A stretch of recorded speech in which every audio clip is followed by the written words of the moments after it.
What is up, Dynasty Leaguers? It's your boy Addison Hayes here to introduce today's video. Now that the NFL draft is complete and we've had some time to analyze, digest, and reevaluate this 2020 class, the DLF team recently completed a 3-round Dynasty rookie mock draft and submitted videos to explain the reasonings for each pick. This video will comprise of the first round picks 101 to the 112, with the second and third rounds being released in their own videos here shortly, so stay tuned for those. This draft is just a regular one quarterback PPR mock with no additional premiums for any positions, all the standard stuff. So with that being said, let's get right into the video.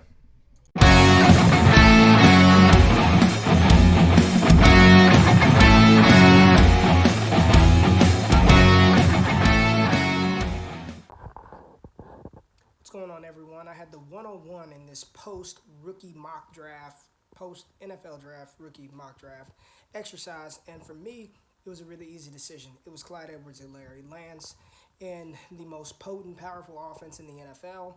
He was a first-round pick, so the draft capital was there. We know about his production at LSU, catching the ball out of the backfield, running between the tackles, hitting the outside. You know, I know a lot of people are probably thinking Jonathan Taylor, but for me, PPR format, I want the running back that's got that floor, that rushing floor with the carries, and is also going to be involved in the passing game. That Kansas City Chiefs offense is going to be in position to score a whole bunch in 2020 and beyond. So I want Clyde Edwards-Helaire, man. He's going to be a good back. Andy Reid envisions him as the next Brian Westbrook type player. So give me that upside. Give me the receptions. Give me the rushing. Give me the dynamic playmaking ability that Edwards-Helaire has. And give me Patrick Mahomes, Tyreek Hill, McCall Hardman, and Travis Kelce. 101, Clyde Edwards-Helaire. Easy spot for me to pick, and happy with that selection.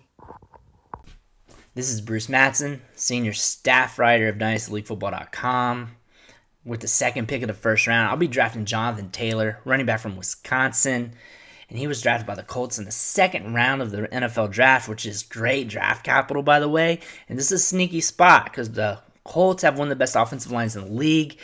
They graded second in the league last year in run blocking per PFF. Quentin Nelson's one of the best guards in the league, and he is stellar at paving the way for his running backs. And Jonathan Taylor was hyper productive. 2 straight 2,000-yard seasons. About hit that 2,000-yard mark as a freshman with 1,977 yards. And he is a baller. Probably one of the best running back prospects we've seen ever. Best running back prospect we've seen since Saquon Barkley. He ran a 4.39 40-yard dash at 226 pounds. He's electric. He's got wiggle. He has good vision. He can catch the ball in the backfield. He caught 26 passes last year, but he saw 10.3% target share of Wisconsin's passing work. That's 76th percentile amongst running back prospects. So he can be used in the passing game. He did have some drops. He dropped four balls last year, but we can't say that he's not a pass catcher. If anything, he'd be a check down artist, check down machine. He's not a guy that's going to dip out into the slot and run routes, but he's going to be able to catch some stuff in the flat for you.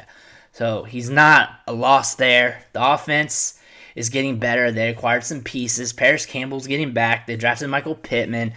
We have Phillip Rivers for a little bit, but that offensive line's good to go. He is a tremendous back. If that offensive line's humming and then he's getting some looks in the middle of the year, getting the full workload, then he could finish as a one of the top backs in the league as early as his rookie season, and then look out for his sophomore season because he's ready to blow up. I look for him to be one of the top backs in the league soon in his career because he's that talented. He's a very talented runner, and he's a guy that you want on your dynasty team.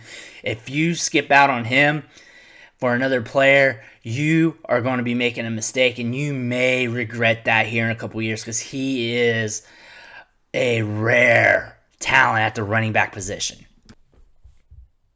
Hey, all you cool cats and kittens. It is Kane Fussell at Devi Kane on Twitter, and I was lucky enough to get the 103 in this rookie draft. And for me, it was a no-brainer. I was always going to take my third running back in my rankings, and that's DeAndre Swift, the running back coming out of Georgia. When we talk about a complete skill set, DeAndre Swift has that. And he does really well, both catching the ball and running the ball. if we want to talk about red flags, it's just what is that team in Detroit going to do? I think the most important thing for me is I want to look at what that offensive coordinator has done in the past. And we've just seen the offensive coordinator, Darrell Bevell, really use bell cow running backs quite frequently. Sure, that might be because he had a Hall of Famer in Adrian Peterson in Minnesota, as well as Marshawn Lynch in Seattle. But at the same time, is we saw those guys really used over and over and over again. And I think one thing that DeAndre Swift has that those two guys don't have is just the pass catching caliber that Swift has. I think he's a really, really great pass catcher coming out of the backfield. And I think that's one reason why a lot of people are sleeping on DeAndre Swift. And we need to make sure that we still think about that. And if you want to go down the route of Matt Patricia doesn't use his running backs and doesn't use bell cow running backs that often. If we look back at what Kerryon Johnson did when he was healthy this past season, is Kerryon Johnson actually had 70% of the rushing attempts for that team when he was healthy. So that's enough for me to think of Swift being able to be a bell cow back. I think it's an easy choice here at the 103 for DeAndre Swift to be drafted onto my team. Hi all, Frank Gruber here with the 104. I'm taking Cam Akers, running back, Florida State, a player who I've had ranked this highly since National Signing Day 2017. Certainly not lowering him in my rankings now that he has joined one of the best offensive minds in the NFL. An offense that has produced an overall RB1 in the last handful of years. And has added round 2 draft capital to his resume. So at the 104, I'm pleased to take Cam Akers. All right, I'm up at pick 105. Sorry about that. I'm going to do 105 first, obviously. Pick 105, I was looking at the board. Clyde Edwards-Helaire, JT, Swift, Akers, all went off the board. I strongly considered Dobbins, and I think most people probably would have went Dobbins. So the more I think about it, maybe that's the route I would probably take depending on the board. But I went with Jalen Reagor, the electric wide receiver from TCU.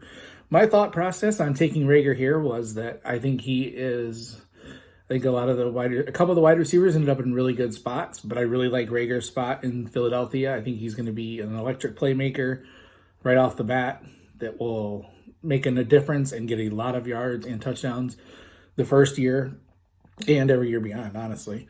So I like that he does with the ball in his hands. He creates separations with his speed, his crisp route running. You can use him short passes, middle range. He can go deep. You can use him punt returner, kick returner. He's just versatile. He's exactly what Philadelphia needs to bring this offense, to what it can do and what it is capable of. And what Carson Wentz is capable of is this type of playmaker. And I'm not worried about the drops. I'm not worried about the slightly slower than expected 40 time per Ray GQ. So sorry about that, Ray. Henny and pancakes, baby. Anyways, so I'll take Reagor here. He's in most of my drafts, I'm going to take him as the first wideout off the board. I just love what he can bring to this team, and I will take Reagor at 105. This is Michael Moore, staff writer at Dynasty League Football, and with the 6th pick of the DLF post-draft round 1 mock, I'm taking J.K. Dobbins, running back for the Baltimore Ravens. Dobbins was the 5th running back taken in the NFL draft and the 5th running back taken here in our mock draft. But if I had my choice, I'd take him even higher. Dobbins ran for over 2,000 yards this season and set the single-season rushing record at Ohio State, a school that has Ezekiel Elliott and Eddie George amongst its running backs. He accomplished that by carrying a full load, totaling over 300 rushing attempts this year, all while still averaging over 6 yards a carry. He now joins one of the most lethal and run-heavy offenses in the entire league. Dobbins may already be the best back on the Ravens and see a majority of those league-leading 37 rush attempts the Ravens averaged last season. He was in the 99th percentile in SPARQ score coming out of high school and has only 30-year-old Mark Ingram as competition for touches. But even that could be a moot point by the time the season rolls around, as cutting or trading Ingram would save the Ravens a few million bucks and give Dobbins even more carries. Expect Dobbins to be paired with Lamar Jackson for a long time and boost his RB1 value sooner rather than later. With the 7th pick of the DLF YouTube post-draft mock, I'm taking CeeDee Lamb, receiver, Dallas Cowboys. I had some hopes of J.K. Dobbins falling one spot further to me, but otherwise have absolutely zero qualms about taking my number one receiver in this class. Lamb is a rare breed of receiver who was the darling of both film and data analysts before the draft. He was incredibly productive against top college competition, broke out at an early age, and showed up on tape by winning in all areas of the field. He added to that by measuring in at the combine with good size, speed, and explosion. In Dallas, he'll be joining the best quarterback and best offense of any receiver in his class, bar none. I'm extremely excited to see what he can do and expect him to shine early in his rookie season. What's happening, guys? It's Mike Me Up here on Twitter. Back at you for the DLF YouTube post-draft mock. With the 8th overall pick, I decided to go with my guy Justin Jefferson. And the reason why is pretty simple. He kind of checks all the boxes you want to see for a wide receiver prospect. He's got the analytical profile, 19-year-old breakout, hit the necessary dominator thresholds, and then also when you just watch it on film, he was absolutely carving defenses up. I mean, if it wasn't for the fact that he was playing with the nation's best wide receiver in Jamar Chase, he probably would have been in the running for winning the Blitnikoff Award this year. And continually, he went to the combine, absolutely lit it up. I mean, I think everyone expected him to run in probably the 4.5, 4.6 range, and he ran a 4.43, which was incredibly fast and much faster than everyone expected. And obviously, that translated to the NFL draft, where the Vikings decided to take him in the first round with the 22nd overall pick. So from that perspective, if you just look at all the boxes, like analytical profile check, draft capital check, landing spot check, because without Diggs, he has a clear path to targets and volume. So the opportunity is definitely there for him as well. And then if you just watch the tape, I think, he's one of the he used to be one of the more underrated receivers in this class, but I think now he's pretty well known. And for me, I was able to move him ahead of Jeudy just because I think the wide receiver room in Denver is a lot more crowded, and the QB situation is a lot much more in the air. So if I'm just picking between the two, I totally get it if people want to go Jeudy. But for me, I think Justin Jefferson is a much safer pick, and almost just, he'll give you what you want out of Jeudy, except in a better situation. So hopefully that's helpful, and thanks. With the 109 pick in the DLF YouTube rookie mock post-draft, Nathan Powell, I select Jerry Jeudy. Jerry Jeudy, 109. Jerry Jeudy was selected at 15 overall by the Denver Broncos in the NFL draft, and I think that he is an excellent fit here at this pick of 109. In my opinion, he belongs in the top tier of 7 in the one QB format. Falling to 109 is an absolute bargain for Jerry Jeudy. Jerry Jeudy had over 1,300 yards and 14 touchdowns with 19 yards per catch in his sophomore season. One of the better college football seasons we've seen, maybe of all time, certainly in the last 20 years. And in 2020 or 2019, there was a bit more of a mixed field with a large number of pro prospects in the receiving corps for the Alabama Crimson Tide, with Devonta Smith and Jalen Waddle and Henry Ruggs. So it was a bit more split time, but he still had over 1,100 yards and 10 touchdowns. So really the only knock on the profile of Jerry Jeudy is the fact that he had to split between a bunch of NFL caliber wide receivers, but now he falls to the 15, and he is matched with Cortland Sutton and KJ Hamler and Albert O and Noah Fant. It's going to be a very explosive offense in Denver. Jerry Jeudy has a shot to lead that receiving corps at some point. I do think Sutton is the wide receiver one for now, but I do think within Jerry Jeudy's range of outcomes is being the wide receiver one for the Denver Broncos. So I like his value here at 109. I think that he has one of the higher floors among prospects in this draft, and also one of the higher ceilings. So happy to get him at 109, and I think that he has a shot to be one of the better rookie wide receivers this season. Hey, this is Noah Ballig, a writer at DynastyLeagueFootball.com, and with the 10th overall pick in the first round of the post-draft Dynasty rookie mock, I selected Henry Ruggs, wide receiver out of Alabama, who goes off the board of the first of the wide receivers to the Las Vegas Raiders. Consequently here, Ruggs almost ends up in the second round of this rookie mock, going after all of the receivers that were drafted after him. So I consider him a great value here. My thoughts were Tee Higgins or Henry Ruggs, and I feel like Ruggs is a day one starter for the Raiders. We know what kind of usage he's going to get. Obviously, there's questions at quarterback play, but I feel like I love the hype of the Raiders moving to a new city, young team, a lot of new pieces, and really ever since the year that Derek Carr had with Michael Crabtree and Amari Cooper. This is the first year that he's actually got some real weapons to prove what kind of quarterback that he's going to be. So I feel like Ruggs is going to come in and make an immediate impact. Had great production in college. We know the touchdown numbers were there, so it'll be interesting to see what kind of explosiveness he brings to the Raiders this year. But to get him all the way at the 10th pick, nearing that second round for the first wide receiver off the board, a great value. So with the 10th overall pick in the first round, Henry Ruggs, wide receiver for the Las Vegas Raiders. Evening, Tom Kislingberry here. I am selecting with the 11th pick in the first round, the 1.11, and I select Tee Higgins, wide receiver out of Clemson, who is a new member of the Cincinnati Bengals. I'm super excited to grab Higgins here. I think he's a real high-impact receiver. He's got the skill set, he's got the size, he's got the athleticism, he's got the draft pedigree. He's going to be really good. The problem with him, of course, is a slightly crowded receiver depth chart. It's got AJ Green, we've got Tyler Boyd, we've got John Ross hanging around. Some people even like Auden Tate, although, frankly, I think he's replaceable. Anyway, there's a little discount going on Higgins at the moment, which is great because we see receivers sort of come into crowded depth charts and people go, oh, there's not enough volume in the first year, I'm not sure what he's going to do. And then year 2, year 3, some of that volume or some of that crowded depth chart just disappears and he gets a chance to really shine, and that's where the value jumps up. So Chris Godwin's a good example. He sort of came in as a rookie, didn't play that much, didn't get the volume, and then as soon as he did, people went, wow, this guy's really, really good. So talent's going to show up. And NFL front offices generally aren't stupid. They understand that's coming. They draft increasingly a year out. So they're looking at their roster next year and thinking, who am I going to lose? How can I make sure I'm replacing those players and getting them in the building first so I don't have a real problem there? Obviously, AJ Green's going to be gone. The relationship looks like it's falling apart a little bit. He's franchise player this year. They're not going to up that next year. That would be 20 million or something crazy for a 32-year-old. So Tee Higgins got a real chance to walk into being the top receiver on the team. I hate using the term number one receiver because it generally just means a tall receiver. But definitely Higgins has got that capability. He's going to get a chance to grow and to train and go through his life as a professional with Joe Burrow, who obviously got picked first overall and is full of talent.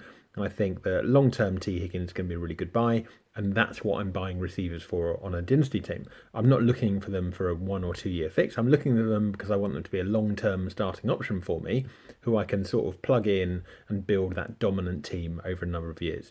So Tee Higgins is the choice. Very excited to get him. Well, I am on the clock at the 112, and there have been 5 running backs drafted before me and 6 receivers that have been drafted before me. So I'm kind of in a tough spot here. I debated taking a couple receivers, Brandon Ayuk and Denzel Mims here.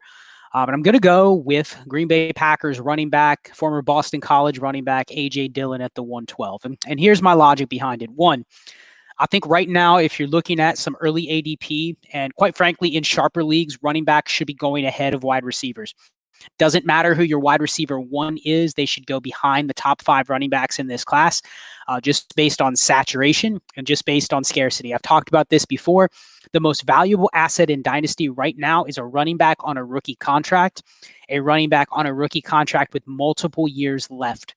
So if you're telling me that all of these running backs are just going to give me a floor of a running back 2 over the next 4 years, then I want that over any receiver almost. Now, there's certainly a threshold where the market will say otherwise, but I want young running backs that have free years on their rookie contract. They're not a holdout risk. They haven't been exposed to a lot of touches, and their team isn't necessarily looking to replace them. So I think the running backs are still being undervalued. Quite frankly, I think it's somewhat ridiculous to be taking receivers over multiple running backs in this class. But regardless, I think by the end of the rookie draft season, maybe by the end of May, you're going to see the running back ADP get pushed up to where they're the top 5 in drafts. Then it goes a run of receivers. And I think after you get to this point, you're looking at a guy like Mims, who was a late second-round pick, or you're looking at a guy like Ayuk, who you're not really sure, based on his college profile and based on potentially the target share available in San Francisco, What are you getting out of those guys? So I think Dillon right now is being undervalued on the market. Now, would you take him over Keyshawn Vaughn? Debatable. I don't like Keyshawn Vaughn. I think he's too old, and I think his situation's being a little bit overvalued. With A.J. Dillon, I look at him like this. He's going into a place where Green Bay does already have 2 running backs. They're both unrestricted free agents at the end of this year. And if you look at what the ceiling is for A.J. Dillon, I don't think it's as high as some of these other backs, just simply because A, he doesn't have the receiving profile, and B, if you look at the way that the Titans use their running back under Matt LaFleur's last season, he gave Dion Lewis 212 touches and Derrick Henry 230. So I think that's kind of what he envisions here in Green Bay. Now, if they don't re-sign Aaron Jones, I think they take another running back on day 2 next year to pair with A.J. Dillon. So it's not like Jones gets out of the way, Williams gets out of the way, and A.J. Dillon has a backfield of 300-plus touches. I don't think that's ever in the plans. I don't think that's in the realms of outcome for A.J. Dillon. Something that I think will boost his value as we get closer to the season. Aaron Jones is a holdout risk. We haven't heard it talked about much, but every one of these unrestricted free agent running backs have to truly look at the market right now for running backs and decide if they want to go out and be subject to the workload that they have had in prior seasons for pennies. I mean, we're talking about less money than someone like Matt Breida is going to make on a tender that he just signed and was traded for a 5th-round pick. So I think these guys really have to think about what the running back market is and if they want to subject themselves basically to a workload where they're making less than $900,000. I mean, look at Aaron Jones's contract for this year, and you tell me that guy should go and take the field and be subject to, 280, 290 touches. There is absolutely no way. So I think the holdout risk hype, you're going to see it ramp up for Jones, Mixon, Kamara, Dalvin Cook. So I think that's real. And if that were to happen, then A.J. Dillon walks into a much bigger role than I think any of us anticipated in 2020. So he kind of has a little bit of like that Tevin Coleman going for him, where he was overdrafted in redraft years for the last 3 seasons before he left to go to San Francisco. Because of that, any sort of risk that would get him on the field, he's going to have a little bit more value. So I think this is going to rise A.J. Dillon's ADP throughout the summer, and I think it's going to go up to where it's closer to this 3rd tier of receivers that we have in this range. Mims, Ayuk, Bryan Edwards. You're going to see it a lot closer to these guys as we get towards the end of the rookie draft season. So I'm a little ahead of the game, but I think scarcity is going to drive the ADP for Dillon and Vaughn up. So I'm going to go ahead and take A.J. Dillon at the 112, and we will see what happens. One thing I am sure, if you're truly in this spot, I'm going to like the receivers that I'm going to be able to get potentially at the 212, probably a lot better than some of the other prospects that I may have to take a shot at running back. So I'm fine taking A.J. Dillon here at the 112. Might be a little bit of a reach for some people, but hopefully my argument as to why I think it's maybe an undervalued pick at this point will loom in your minds when you're picking at this spot in rookie drafts. Thanks a lot, everyone. And that is it. Round 1 of the DLF post-NFL draft rookie mock draft. Like I said in the intro, rounds 2 and 3 will be dropped here shortly in their own videos. So make sure that if you are not already, please subscribe to the channel and ring that notification bell to be notified for those 2 videos and every DLF video published in the future. Also be sure to give this video a like and leave a comment down below if you agree or disagree with any of these picks, or you just want to give us some love and show your support. Either way, guys, thank you guys for listening and tuning in, and we will catch y'all later.